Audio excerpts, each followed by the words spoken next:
पिलाना है हर बार, 2 बूंद हर बार। पोलियो पर जीत रहे बरकरार।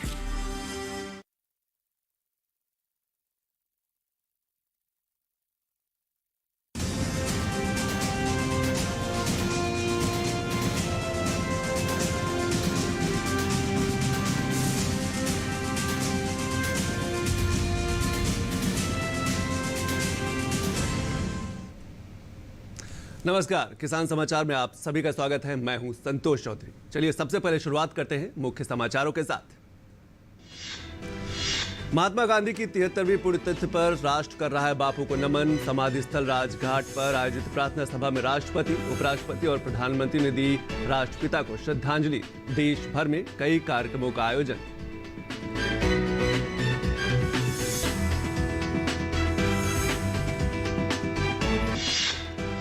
उत्तर प्रदेश के जल शक्ति मंत्री महेंद्र सिंह ने कहा कि केन और बेतवा नदी के मिलने का काम जल्द होगा पूरा, जिससे बुंदेलखंड के किसानों को पहुंचेगा सीधा लाभ। गंगा सहित प्रदेश की नदियों को अविरल और स्वच्छ रखने को लेकर योगी सरकार है प्रतिबद्ध।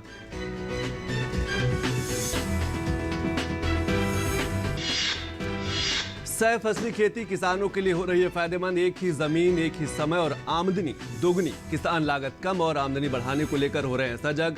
जीरो बजट फार्मिंग को लेकर सरकार भी किसानों को कर रही है जागरूक।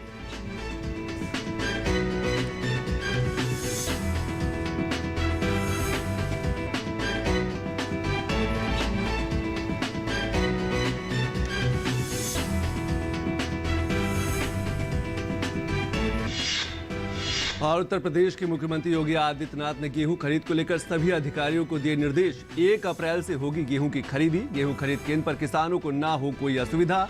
अधिकारी करे औचक निरीक्षण।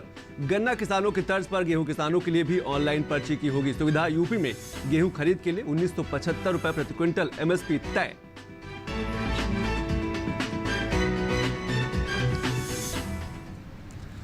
और अब खबरें विस्तार से। आज राष्ट्रपिता महात्मा गांधी की 73वीं पुण्यतिथि है। आज न सिर्फ देश बल्कि पूरी दुनिया अहिंसा के इस मसीहा को नमन कर रही है। महात्मा गांधी की पुण्यतिथि को देश में शहीद दिवस के रूप में मनाया जाता है। ये उन आदर्शों को याद करने का दिन है जब मां भारती के इस महान सपूत ने न्याय, स्वतंत्रता, समानता और बंधुत्व के लिए अपना बलिदान दिया।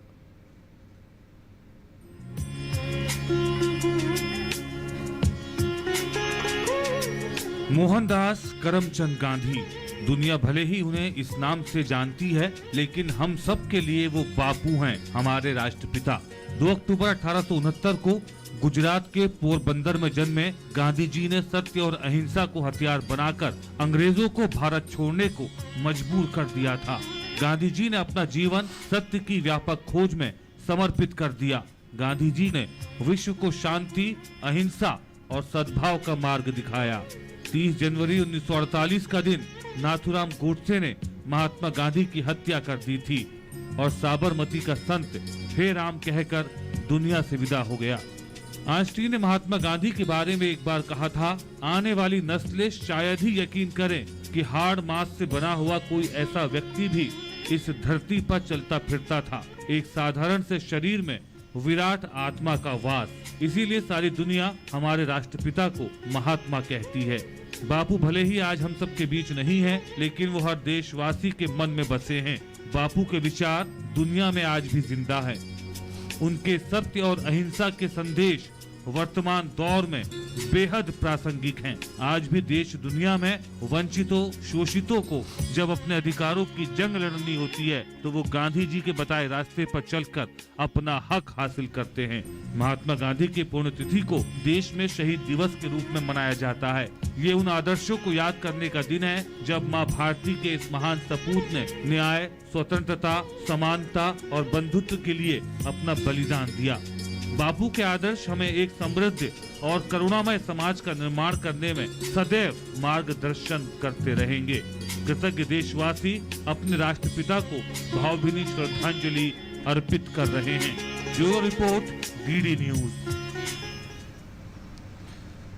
राष्ट्रपिता मोहनदास करमचंद गांधी की पुण्यतिथि हर साल 30 जनवरी को शहीद दिवस के रूप में मनाई जाती है। अहिंसा का संदेश देने वाले बापू को आज उनके शहीदी दिवस पर राष्ट्र नमन कर रहा है। राष्ट्रपति रामनाथ कोविंद, उपराष्ट्रपति वेंकैया नायडू, प्रधानमंत्री नरेंद्र मोदी और रक्षा मंत्री राजनाथ सिंह ने बापू को राजघाट पर जाकर उन्हें श्रद्धांजलि दी।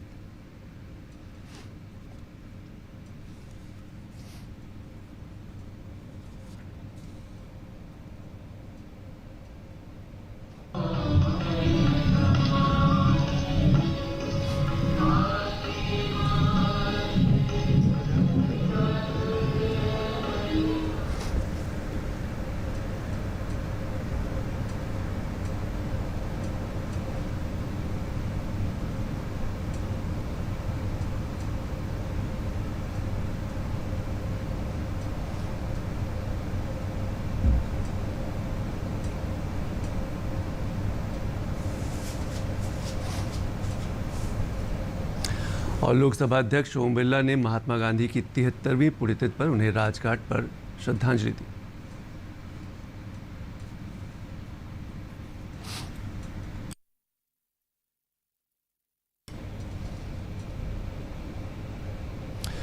और केंद्र सरकार के निर्देशों के तहत उत्तर प्रदेश में किसानों के हित में लगातार काम किया जा रहा है। इसी क्रम में उत्तर प्रदेश के जो मुख्यमंत्री योगी आदित्यनाथ हैं, उन्होंने कहा है कि 1 अप्रैल से गेहूं की खरीदी की जाएगी। मुख्यमंत्री योगी आदित्यनाथ ने गेहूं खरीद के लिए जो अधिकारी हैं उनको निर्देश जारी कर दिए हैं ताकि प्रदेश भर में गेहूं की खरीदी किसानों से की जाए। यूपी में गेहूं खरीद के लिए 1975 रुपये प्रति क्विंटल समर्थन मूल्य तय कर दिया गया है। सीएम योगी का निर्देश है कि खराब प्रदर्शन वाली क्रय एजेंसियों को खरीद प्रक्रिया से बाहर रखा जा सके ताकि किसानों के साथ कोई धोखाधड़ी न हो। भंडारण, गोदाम और सभी क्रय केंद्रों की कराए जियो टैगिंग। ये मुख्यमंत्री योगी आदित्यनाथ ने कहा है गेहूं विक्रय के लिए जो पंजीयन है वो अनिवार्य कर दिया गया है। इसके साथ ही ऑनलाइन अब पर्ची दी जाएगी ताकि ट्रांसपेरेंसी रहे, पारदर्शिता बनी रहे। शुचिता के लिए ई-पॉप मशीनों से भी सत्यापन कराया जाएगा ताकि किसानों को सुविधा हो सके। मुख्यमंत्री ने यह भी कहा कि किसी भी क्रय केंद्र पर किसानों को समस्या न हो, इसके लिए जो अधिकारी हैं उनको निर्देश दिया गया है कि वो क्रय केंद्रों पर सारी सुविधाएं उपलब्ध कराएं। भंडारण, गोदाम हो या क्रय केंद्र, हर जगह गेहूं की सुरक्षा के पर्याप्त इंतजाम किया जाए ताकि गेहूं बर्बाद न हो, भंडारण सुरक्षित रहे। गत वर्ष की तुलना में इस वर्ष 50 रुपए की बढ़ोतरी करते हुए गेहूं का एमएसपी जो है 1975 तय कर दिया गया है। प्रत्येक दशा में किसानों को एमएसपी का लाभ मिलना चाहिए। मुख्यमंत्री ने कड़े निर्देश दिए अधिकारियों को ब्लॉक स्तर पर, जिला स्तर पर। मुख्यमंत्री ने विभागीय अधिकारियों की समीक्षा बैठक में ये निर्देश पूरे प्रदेश भर के अधिकारियों को जारी कर दिए कि 1 अप्रैल से किसानों की गेहूं की खरीदी की जाएगी। गन्ना किसानों की तर्ज पर गेहूं किसानों के लिए भी अब ऑनलाइन पर्ची की सुविधा होगी, यानी कि ऑनलाइन पर्ची मिल जाएगी और उसके बाद तय हो जाएगा कि किसान को कब क्रय केंद्र पर पहुंचना है। ई-पॉप मशीनों के माध्यम से बायोमेट्रिक ऑथेंटिकेशन द्वारा क्रय केंद्र पर गेहूं की खरीदी की जाएगी। किसानों की सुविधा के लिए क्रय केंद्रों के लिए पथ प्रदर्शक चिन्ह भी लगाए जाएंगे, यानी कि जो क्रय केंद्र है वहां पर पथ प्रदर्शक चिन्ह भी लगाए जाएंगे। ग्राम पंचायतों में क्रय केंद्रों की सूचना वाली वॉल पेंटिंग कराए जाने की भी जरूरत बताई गई है ताकि किसानों को किसी प्रकार की कोई परेशानी न हो। गेहूं खरीद में पारदर्शिता के साथ कोई समझौता नहीं किया जाएगा। ये मुख्यमंत्री योगी आदित्यनाथ ने कहा है कि सभी क्रय केंद्रों पर पूरी पारदर्शिता के साथ गेहूं की खरीद की जाए और जो उसका भुगतान है वो भी किसानों को समय पर किया जाए। किसानों को अपनी उपज बेचने में कोई असुविधा न हो, इस बात का जो अधिकारी हैं, चाहे एसडीएम हो, चाहे ब्लॉक स्तर के अधिकारी हो या फिर जिला अधिकारी हो, वो इस बात का ख्याल रखें। किसानों की उपज के समयबद्ध ढंग से भुगतान भी कर दिया जाए, यानी कि जो ऑनलाइन पेमेंट है वो तुरंत किसानों के खातों में पहुंच जाए। नियमित मॉनिटरिंग तथा क्रय केंद्रों का आकस्मिक निरीक्षण किया जाए। अधिकारियों के भी निर्देश दिए गए कि औचक निरीक्षण करें। अप्रैल मई के समय गर्मी का मौसम होगा, साथ ही बारिश की भी संभावना रहती है, इसीलिए जो भंडारण व्यवस्था है उसको भी बेहतर किया जाए। प्रत्येक क्रय केंद्र पर इलेक्ट्रॉनिक कांटा, नमी मापक यंत्र, विनोइंग फैन एवं डबल जाली का छलना भी उपलब्ध रहे। सभी उपकरण 10 मार्च तक उपलब्ध करा दिए जाएंगे। ये उत्तर प्रदेश के मुख्यमंत्री योगी आदित्यनाथ ने निर्देश दिया है प्रदेश भर के सभी अधिकारियों को कि 1 अप्रैल से जैसे ही गेहूं की खरीदी शुरू की जाएगी तो गेहूं जो क्रय केंद्र पर है वो सारी सुविधा उपलब्ध होनी चाहिए।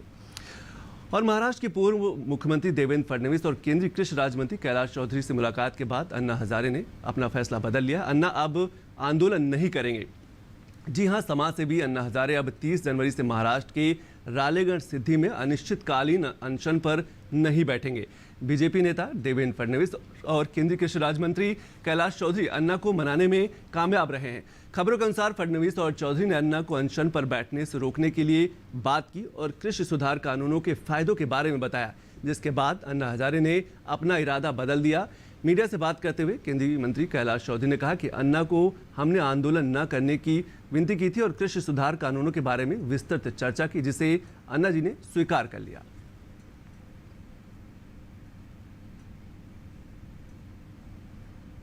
और केंद्र सरकार द्वारा लाए गए कृषि सुधार कानूनों के संदर्भ में दिल्ली की सीमाओं पर भ्रम के चलते आंदोलन कर रहे किसानों को कौन कर रहा है भ्रमित, क्यों हो रहे हैं किसान आंदोलित, इन सभी मसलों पर हमारे संवाददाता ओपी यादव ने बात की सड़क से संसद तक किसानों की आवाज बुलंद करने वाले वरिष्ठ भाजपा सांसद डॉक्टर किरोड़ी लाल मीणा से। केंद्र सरकार द्वारा लाए गए कृषि सुधार कानूनों को लेकर देश भर में उत्साह का माहौल है, तो वहीं दूसरी तरफ कुछ किसान भ्रमित होकर आंदोलन की राह पकड़ रहे हैं। किसानों के मुद्दे पर बात करने के लिए हमारे साथ मौजूद है किसान नेता किरोड़ी लाल मीणा जी। डॉक्टर साहब ने कई ऐसे आंदोलन किए जो गांव गरीब और किसानों के हित में रहे हैं। आइए जानते हैं इनसे किस तरह केंद्र सरकार जो कृषि सुधार कानून है भविष्य में अन्नदाता की आर्थिक तरक्की सुनिश्चित करेंगे। सर, जिस तरह से ये कृषि सुधार कानून लाए गए हैं, कहीं न कहीं किसानों को, अन्नदाता को आर्थिक रूप से सरकार सशक्त और मजबूत करने का प्रयास कर रही है, लेकिन उसके बावजूद कुछ किसान भ्रमित होकर आंदोलन की राह पकड़े हुए हैं। क्या वजह है? ये कोई आनंद फानन में कानून नहीं लाए गए।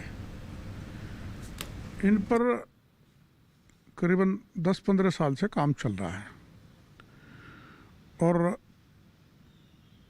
बड़ा सोच समझ के इन कानूनों को लाया गया है किसान के हित में। और विशेषकर जो प्रधानमंत्री जी ने घोषणा की थी कि हम किसानों की आय दोगुनी करना चाहते हैं, इस दृष्टि से ये कानून बहुत लाभदायक है, क्योंकि बिचौलिए ख़त्म हो जाएंगे, आड़ती हट जाएंगे, अंदर मंडी में माल बिकेगा और बाहर जो भी खरीदना चाहेगा किसान का माल खरीदा जाएगा और एमएसपी जारी रहेगी। ये प्रधानमंत्री तक कह चुके, तो किसानों को प्रधानमंत्री जी के बयान पे भरोसा करना चाहिए। कई पार्टियों ने पूर्व में इन कानूनों की समर्थन किया, वकालत की, और आज वो पीछे हट रहे हैं। इसकी क्या वजह मानते हैं? मोदी जी और केंद्र की सरकार को बदनाम करना एक ही एजेंडा है। आपको पता है कि कांग्रेस ने खुद ने अपने घोषणा पत्र में ये बात रखी थी, जिसको मोदी जी ने आगे बढ़ाया है। तो वो क्यों इसका विरोध कर रहे हैं? केजरीवाल जी अब बिल को फाड़ रहे हैं, जबकि उन्होंने बाद में पहले स्वीकार कर लिया था। तो ये एक राजनीतिक एजेंडा है किसानों को बहकाने का। बहुत सारे ऐसे राज्य हैं जहाँ पे ये सब ऑलरेडी चल रहा है, लेकिन जैसे ही सरकार ने कानून लाए इस पर विरोध शुरू कर दिया। आखिर ऐसे क्या वजह है कि ये लोग इनका विरोध कर रहे हैं? अनुबंध पर कमलनाथ जी गए नहीं, पंजाब में अमरिंदर सिंह जी पेप्सी को लेके आए। पंजाब में चल रहा है, गुजरात में चल रहा है, हरियाणा में चल रहा है, केरल में चल रहा है, सब जगह कॉन्ट्रैक्ट फार्मिंग दी हुई है। तो मैं तो ये कह रहा हूँ कि जैसे एपीएमसी आप कांग्रेस अगर इसको मुद्दा बनाना चाहती है, तो आप केरल में एपीएमसी लागू क्यों नहीं करना चाहते? पंचायत राज के चुनावों के परिणाम आए, भाजपा को बहुमत मिला है। किसानों का ये आंदोलन होने के बावजूद किसानों ने केंद्र सरकार के पक्ष में एक जनादेश देने की कोशिश की है। इसका क्या मायने है? राजस्थान के ग्राम पंचायत चुनाव में भारतीय जनता पार्टी 2/3 बहुमत से जीत के आई है। अगर किसी प्रकार की नाराज़गी होती किसानों में, तो बीजेपी का तो सुपड़ा साफ हो जाना चाहिए था। इसलिए ये मुहर है किसान के तीनों बिलों पर राजस्थान की जनता की, और यही स्थिति पूरे देश की है। तो ये थे गांव गरीब और किसानों के लिए सड़क से संसद तक आवाज़ बुलंद करने वाले डॉक्टर किरोड़ी लाल मीणा, जिनका मानना है कि केंद्र सरकार द्वारा लाए गए कृषि सुधार कानून न केवल देश के किसानों के हित में है, बल्कि भविष्य के हिसाब से देश के अन्नदाता की आर्थिक तरक्की सुनिश्चित करने के लिहाज से भी काफ़ी महत्वपूर्ण है। मेरे सहयोगी कैमरामैन आनंद कुमार के साथ मैं OP Yadav, DD news, Delhi. और प्रधानमंत्री के नेतृत्व में भारतीय रेल द्वारा उत्तर प्रदेश में शुरू किए गए ईस्टर्न डेडिकेटेड फ्रेंट कॉरिडोर के मसले पर मीडिया से बात करते हुए रेल यात्री सुविधा समिति के पूर्व अध्यक्ष रमेश चंद ने कहा कि इससे उत्तर प्रदेश के स्थानीय ग्रामीण उत्पादों को बिक्री के लिए बाजार तक ले जाने की सुविधा मिलेगी, जिससे वोकल फॉर लोकल को भी बढ़ावा मिलेगा। जिस तरीके से हाथरस की हींग हो, चाहे इटावा का अपना ऐसी औद्योगिक चीज़ें हों, कानपुर आगरा का चमड़ा हो, हाथरस की हींग हो, खुर्जा का पॉटरी का हो, तो न्यू खुर्जा और न्यू भावनगर का जो सिस्टम जो जिस तरीके से 1.5 किलोमीटर लंबी और 351 किलोमीटर का जो रेंज 12,000 हॉर्स पावर की गति से जो चलाने का कार्य किया, उससे जो भारत का सबसे बड़ा उत्तर प्रदेश जनसंख्या वाला औद्योगिक नगरी वाला प्रदेश है। तो मैं उत्तर प्रदेश की जनता को भी बधाई देना चाहूँगा। रमेश चंद ने किसान आंदोलन के मुद्दे पर कहा कि किसानों को गुमराह करने वाले लोग कभी नहीं चाहते कि किसानों की आर्थिक तरक्की सुनिश्चित हो। आंदोलन के बहाने राजनीति करने वाले लोग बेनकाब हो रहे हैं। सरकार द्वारा लाए गए कृषि सुधार कानून अन्नदाता के हित में है। कृषि जो सुधार बिल जो इस तरीके से पेश किए गए, मैं दृढ़ता के साथ कहता हूं कि किसानों के हित कटिबद्धता के साथ सरकार है और किसानों के प्रति अहित का कभी चिंतन न होगा।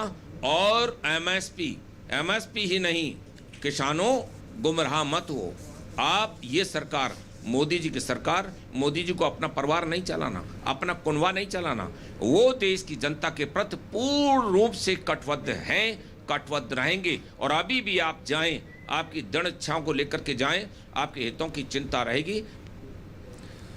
इसके साथ ही केंद्र सरकार द्वारा लाए गए कृषि सुधार कानूनों के संदर्भ में मीडिया से बात करते हुए हापुड़ के प्रगतिशील किसान देवेंद्र त्यागी ने कहा कि किसानों के आंदोलन में बाहरी ताकतें शामिल होने और बाहर से फंडिंग की वजह से ये आंदोलन चल रहा है। त्यागी ने कहा कि ये लोग किसान नहीं है, किसानों के नाम पर राजनीति करने वाले लोग हैं।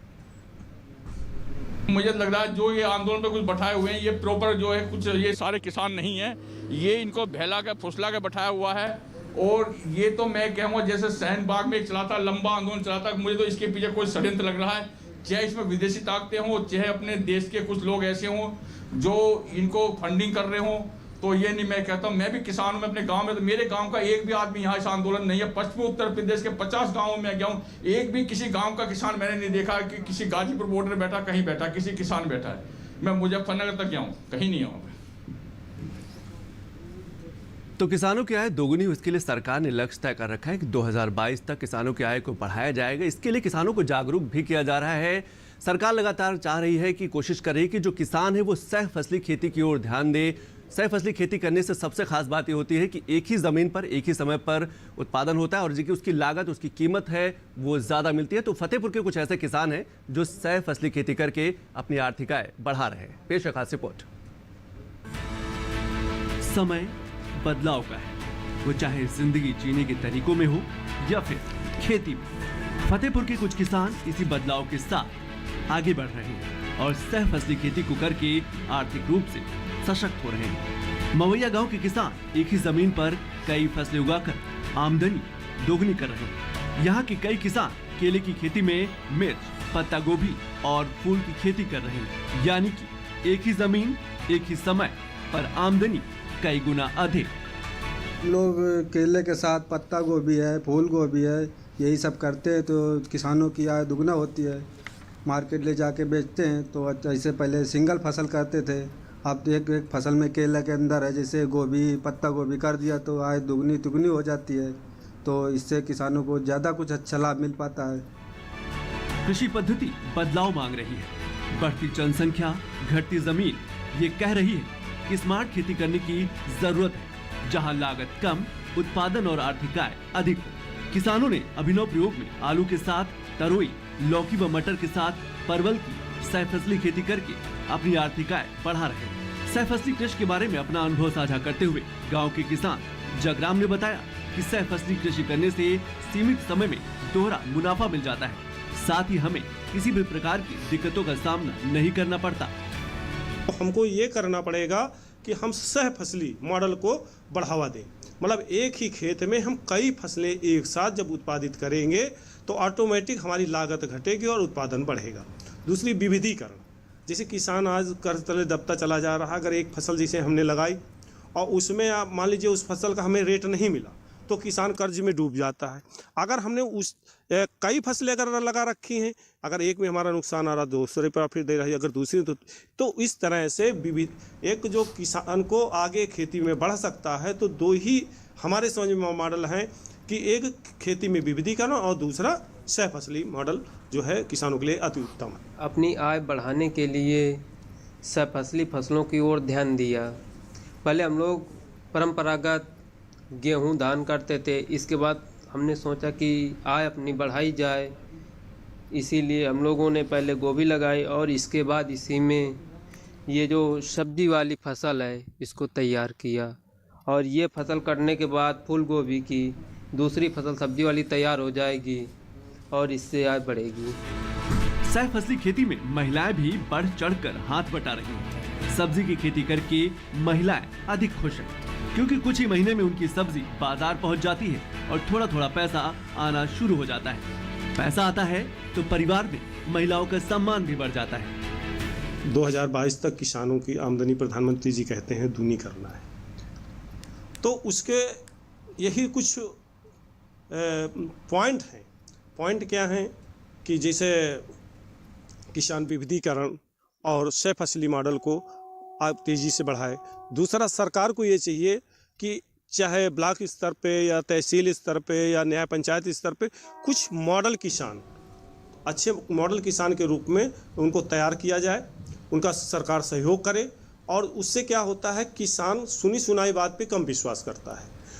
वो किसान जब किसान की फील्ड पे जब कोई चीज़ देखता है तो उसके अंदर एक जज्बा पैदा होता है और वो स्वयं उस चीज़ को फील्ड पे करने के लिए फिर आतुर हो जाता है और वो फील्ड पे करता है। उप जिलाधिकारी प्रियंका ने भी इन किसानों की हर संभव मदद देने का भरोसा दिया है और कहा, किसानों को कोई भी समस्या हो या खेती में नवाचार करना चाहते हैं तो उनको प्रशिक्षण देने का प्रयास भी किया जाएगा। किसान लगातार नवाचार पर बल दे रहे हैं ताकि प्रदेश स्तर पर भी ये किसान अपनी पहचान बना सके। जिंदगी देवमई एवं मलवा ब्लॉक के जो किसान हैं वो नवाचार युक्त किसानी कर रहे हैं। उसमें वो सह फसली जो खेती कर रहे हैं उससे उनकी आय पर बहुत फ़र्क पड़ रहा है और उनकी आय बढ़ रही है। प्रयासों से किसानों की आर्थिक स्थिति तो सुधरेगी, साथ ही साथ हमारे प्रोडक्ट्स जो हैं वो अंतर्राष्ट्रीय स्तर पर अपनी ख्याति बिखेरेंगे और हमारे देश की आर्थिक स्थिति बहुत मजबूत होगी। इस तरीके से जनपद के किसान नवाचार में आगे बढ़ेंगे तो उसके लिए शासन प्रशासन उनके साथ खड़ा है, उनको हर तरीके से सहयोग किया जाएगा। खेती उन्नत हो, किसान सशक्त हो, आमदनी दोगुनी हो, पर ये तभी होगा जब किसान खुद जागरूक होकर सरकारी योजनाओं का लाभ उठाना अपना हक समझेगा। इसमें युवाओं की भूमिका सबसे अहम होगी। फतेहपुर से संदीप श्रीनिवास के साथ संतोष चौधरी की रिपोर्ट, डीडी न्यूज दिल्ली। तो बदलते समय के साथ जरूरी है कि जो खेती करने के तरीके हैं उसमें भी हमें बदलाव किया जाए और सबसे बड़ी बात यह है कि सिंचाई का जो रकबा है उसको बढ़ाया जाए। इसी विषय पर उत्तर प्रदेश के जल शक्ति मंत्री महेंद्र सिंह से हमारे संवाददाता हरकेश बहादुर सिंह गौतम ने बात की कि केन बेतवा नदी जोड़ो परियोजना से आने वाले दिनों में जो बुंदेलखंड के किसान हैं उनको कितना फायदा पहुंच पाएगा। नमामि गंगे किस लेवल तक पहुंच गई है ये योजना और गंगा कितनी स्वच्छ आपके समझ से दिखाई दे रही? नमामि गंगे परियोजना माननीय प्रधानमंत्री जी के मार्गदर्शन और नेतृत्व में और माननीय मुख्यमंत्री योगी आदित्यनाथ जी के देखरेख में बहुत अच्छे ढंग से उत्तर प्रदेश में चल रही है और उत्तर प्रदेश पहला राज्य है जिन्होंने माननीय प्रधानमंत्री जी की प्रेरणा से गंगा यात्रा निकाली। बहुत सफलतम गंगा यात्रा रही और आज 24 डिपार्टमेंट मिल करके गंगा के दोनों तटों का समुचित और चतुर्दिक विकास कर रहे हैं। सभी विभागों ने मिलकर के जो माननीय प्रधानमंत्री जी की कल्पना है कि आस्था के साथ साथ अर्थ से गंगा को जोड़ा जाए, तो अर्थ और आस्था दोनों का कॉम्बिनेशन बना करके उत्तर प्रदेश सरकार बहुत अच्छा काम आदरणीय प्रधानमंत्री नरेंद्र भाई मोदी जी के मार्गदर्शन और उनकी प्रेरणा से कर रही है। अन्य नदियां जो गंगा और यमुना के अलावा जो छोटी नदियां हैं उनके लिए भी क्या योजना है आप लोगों के पास? अभी 15 बड़ी नदियों को, जो छोटी छोटी नदियां विलुप्त हो रही हैं या सूख रही हैं, उनके सब के लिए हम लोग युद्ध स्तर पर काम कर रहे हैं। एक एक नदी हमारे लिए माँ है और नदी के बिना सब कुछ बेकार है और इसलिए युद्ध स्तर पर हम लोग उत्तर प्रदेश में कार्य योजना बना करके उन नदियों का जीर्णोद्धार कराना और नदियों के सिल्ट की जो सफाई करके और उसकी खुदाई करके फिर से नदी अविरल हो, निर्मल हो, स्वच्छ हो और जो वरदायिनी नदियां हैं उनका सबका स्वरूप वापस लौटे, इसके लिए उत्तर प्रदेश सरकार युद्ध स्तर पे काम कर रही है। केन बेतवा लिंक का काम हो जाएगा, तो इसका पहले तो कब तक उम्मीद करें हम, और दूसरा इसका फायदा किसानों को और बुंदेलखंड के जो ग्रामीण इलाके हैं उनको किस स्तर तक मिलेगा? माननीय प्रधानमंत्री जी के मार्गदर्शन और उनके नेतृत्व में निश्चित रूप से इस पर बहुत अच्छा काम हो रहा है और हमारे भारत सरकार के जल शक्ति मंत्री आदरणीय गजेंद्र सिंह शेखावत जी ने अच्छी पहल किया है। दोनों राज्यों से उन्होंने संवाद स्थापित किया है। हमारे आदरणीय मुख्यमंत्री योगी आदित्यनाथ जी से और मध्य प्रदेश के मुख्यमंत्री आदरणीय शिवराज जी, दोनों लोगों से उनकी बैठक हो चुकी है। लगभग प्रारूप तैयार है। जल्दी से जल्दी इस कार्य योजना पर आगे की जो कार्रवाइयाँ बची हैं उसको पूर्ण करेंगे और उससे बहुत बड़ा लाभ बुंदेलखंड को उत्तर प्रदेश को प्राप्त होगा। और हमारा उत्तर प्रदेश का बुंदेलखंड का हिस्सा जो उपेक्षित रहा है अभी तक, वो लहलहाता हुआ नजर आएगा केन बेतवा के बाद। और अब एक खबर उन किसानों के लिए है जो गाजर की खेती करते हैं। तो किसान गाजर की खेती में क्या रखे सावधानियां और कैसे उत्पादित करें अच्छी गुणवत्ता वाली गाजर, पेश है खास रिपोर्ट।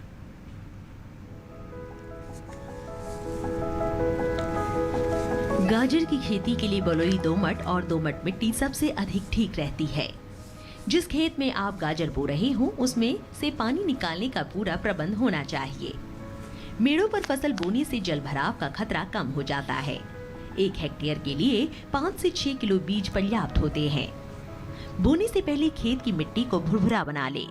कतार से कतार के बीच की दूरी करीब 30 सेंटीमीटर होनी चाहिए। बोते समय 1 हेक्टेयर जमीन में 30 किलो नाइट्रोजन, 40 किलो फास्फोरस और इतनी ही मात्रा में पोटेशियम देनी चाहिए। बुआई के 25 से 30 दिन बाद 15 किलो नाइट्रोजन और दे दे और 45 से 50 दिन बाद भी 15 किलो नाइट्रोजन प्रति हेक्टेयर के हिसाब से दे दे। जब बीज उगाए तो 8 से 10 दिन के अंतराल पर सिंचाई करे। गाजर की फसल के साथ अनेक खरपतवार उगाते हैं जो भूमि से नमी और पोषक तत्व लेते हैं, जिसके कारण गाजर के पौधों का विकास और बढ़वार पर प्रतिकूल प्रभाव पड़ता है। इन्हें खेत से निकालना बहुत आवश्यक हो जाता है। निराई करते समय पंक्तियों से आवश्यक पौधे निकालकर मध्य की दूरी अधिक कर देनी चाहिए। साथ ही बढ़ी हुई जड़ों में हल्की निराई गुड़ाई करते रहना चाहिए। गाजर की फसल पर मुख्य रूप से छोटे छोटे कीड़े मकोड़ों का प्रकोप होता है। इसकी रोकथाम के लिए नीम का काढ़ा पंप की मदद से 10 से 15 दिन के अंतराल पर छिड़काव करें। गाजर की फसलों में आर्द्र गलन रोग के कारण बीज के अंकुरित होते ही पौधे संक्रमित हो जाते हैं, जिससे तने का निचला भाग जो भूमि की सतह से लगा रहता है सड़ जाता है। फलस्वरूप पौधे वहीं से टूटकर गिर जाते हैं। इस रोग की रोकथाम के लिए विशेषज्ञों की सलाह पर बीजोपचार कर ले। गाजर की जड़ों की खुदाई तभी करें जब वे पूरी तरह से विकसित हो जाएं। खेत में खुदाई के समय पर्याप्त नमी रखें। साथ ही फसलों को सुखाकर उचित स्थान पर भंडारित करें। तो इन्हीं खबरों के साथ किसान समाचार में आज बस इतना ही। नमस्कार।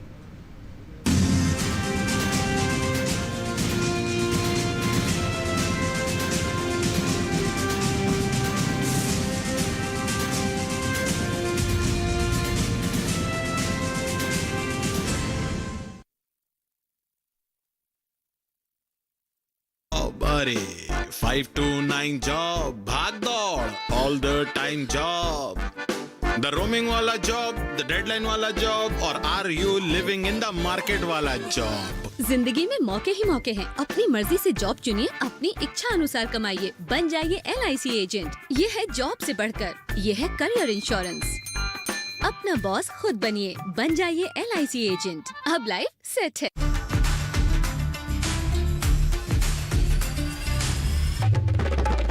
दलहन उत्पादन में भारत का कौन सा राज्य सबसे आगे है? राजस्थान। कौन सी फसल ग्रामीणी कुल की है? एक ऐसा रियलिटी शो जिसमें प्रगतिशील किसान सवालों जवाबों की फसल उगाते हुए अपनी खेती के तकनीकी ज्ञान और विज्ञान से अवगत करवाते हुए हमें ले चलेंगे एक मनोरंजन से भरे शो में जिसका नाम है किसी से कम नहीं, कम नहीं।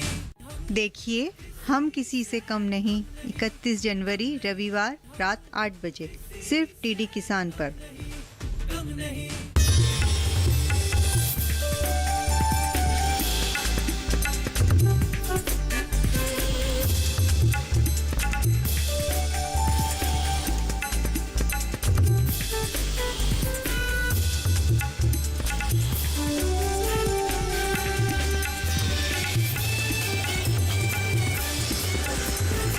DD किसान।